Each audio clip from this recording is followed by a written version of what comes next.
And you know, News 5 is helping families get ready to send kids safely back to school. In this Rebound report, we're taking a look at how parents can shop smart to save some cash and why they might need to rethink common courtesy to keep kids safe. Come on, Graham. Parents might be anxious and apprehensive for back to school, but kids are ready. The next month might be the longest month that we've had waiting for school to come back. Carrie Ray is a mom of 4 in Akron, 9th grade, 6th grade, 4th, and 1st. Her hands are full, but her thinking is straightforward. Make sure that we're flexible so that our kids are flexible, because we are going to be the dictators of how our kids feel. One thing that might frustrate parents is school supply shopping, so different this year than ever before. The number one thing that you're going to need this year are masks, right? Rachel Critch runs the blog Couponing with Rachel.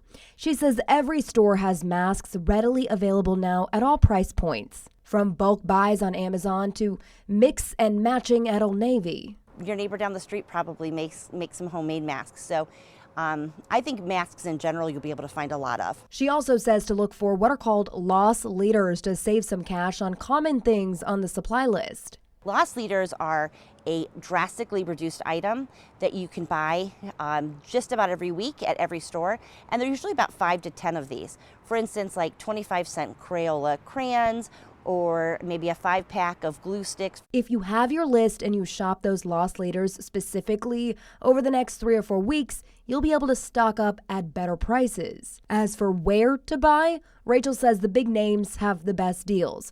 Target, Walmart, Meijer, Marks, Staples, even Aldi's.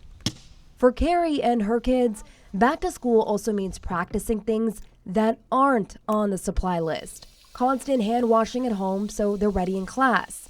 Trying different masks to make sure they fit, and even rethinking what we've all always been taught. Sharing is caring. We've had to parent in a totally different way and tell them that you're not being mean, but for the time being, you have to keep whatever you have. It's yours, and you have to keep it to yourself, but still be polite and mannerly and everything else to everybody around you, but understand that you can't share.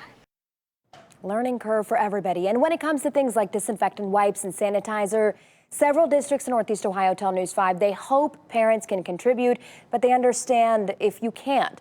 Districts have already put in mass orders for them.